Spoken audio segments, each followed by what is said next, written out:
I'm going to give you one quick thought on the Bills and what they might do this week.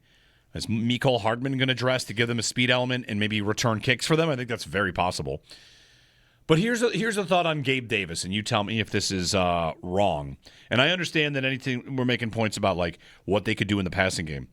But if Gabe Davis is elevated to the 53 and plays, and Josh Palmer returns, and they have outside receivers of Palmer and Davis, I think that could work for them, and I think that could be an upgrade. And without even really saying anything about Coleman, who I do think is catching too much flack.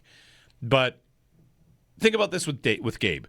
We talked about Gabe for years, right? Some of his greatest moments.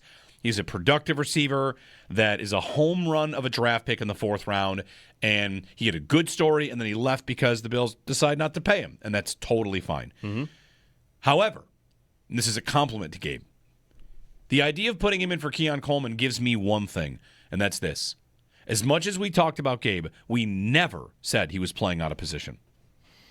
Never. Right. Nobody ever said that I can remember. He really shouldn't be on the outside. He should be a big slot. Never heard that about Gabe once. It was never once. He doesn't really uncover against man and doesn't run a full route tree. Okay.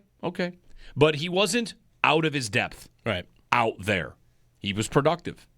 So just if we're going on rolls and a receiver goes in to a spot, he goes into a spot he is, or at least during his career, he was modestly qualified for, where it looks like with Coleman, he's out of position. So could that be an upgrade? I think it could. I would expect it to be. It's tough because we don't know how healthy Gabe is. Right. If you want to give it a couple of weeks, maybe you could get the upgrade, but right off the bat, right. 10 snaps, 30 snaps, I don't know what the number is.